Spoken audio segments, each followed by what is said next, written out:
Good afternoon, everybody, and welcome back to my channel. Today I'm out in the vegetable garden doing an update on the Diatomaceous Earth video. I came out to water and noticed that my plants are looking a lot worse and not better after the application of Diatomaceous Earth. And after inspecting the Romanesco leaves, noticed a lot more nibbling and found cutworms on the plant. Let me turn around the camera and show you my discovery. So here is the Romanesco out here in the garden, and this is after the application of Diatomaceous Earth, and as you can clearly see, this plant is looking a lot worse for wear than it did in the other video. I'll put up a side-by-side comparison so you can tell the difference. The top photo is the before application of Diatomaceous Earth, and the bottom photo is after application when I checked today. Notice the difference? Now, as I'm looking over these guys here, they're not looking great, and upon further inspection I was flipping over each leaf and inspecting them and found this pest. This is a cutworm, and this is what is causing all of these horrendous holes in all of my leaves.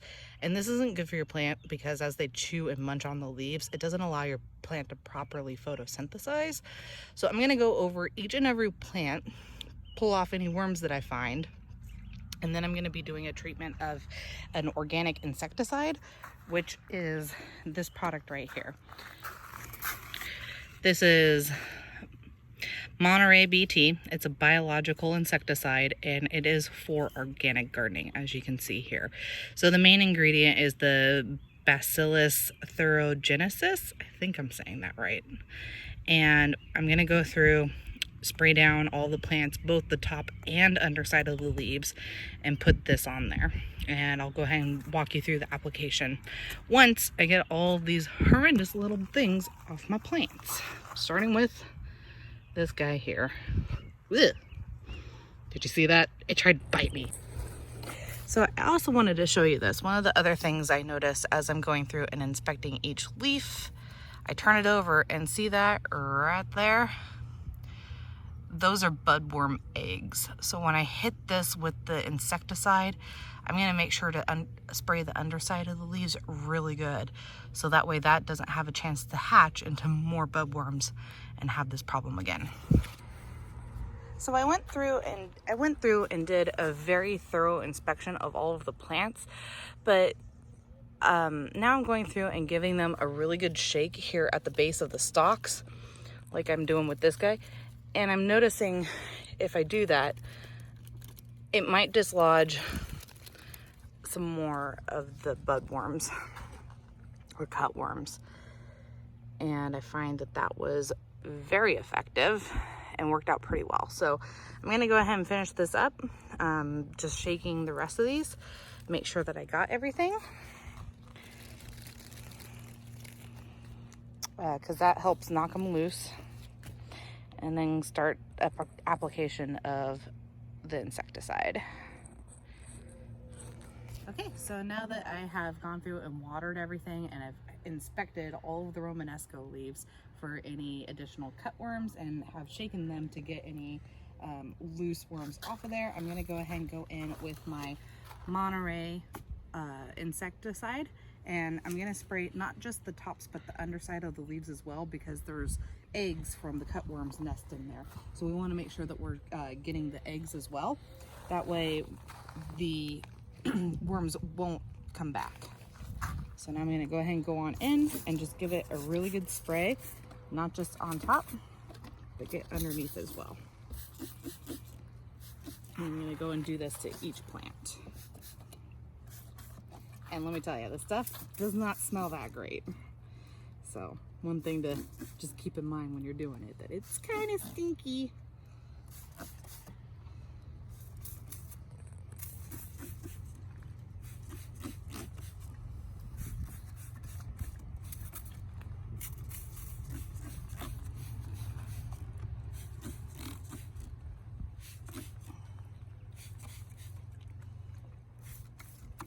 Really does stink, doesn't it? It's like, oh, it's so gross. It is not a pleasant smell for your nostrils.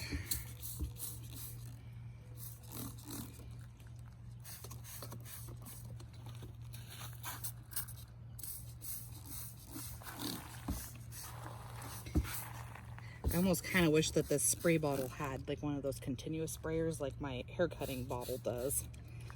Make it a lot easier because then you're not working your hand to death trying to spray it out of the bottle.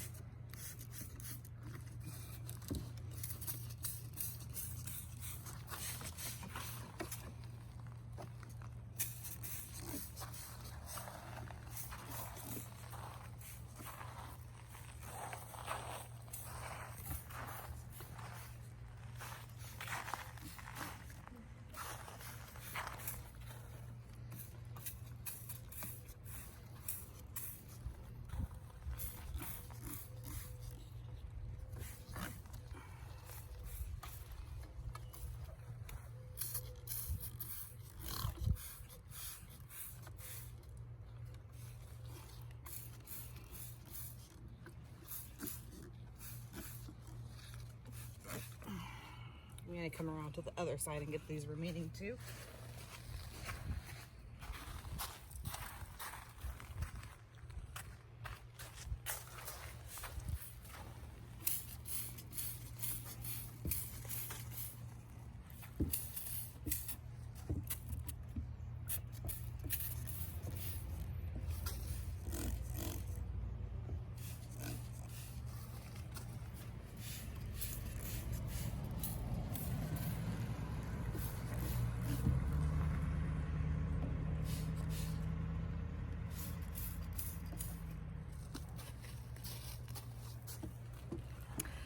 Okay, and that should do it for application. I will be coming back out in a couple days to check up and see if any new cutworms have hatched and are continuously eating. If so, I'll do a second application of the BT. Until next time, thanks for tuning in. Thanks. Have a good one.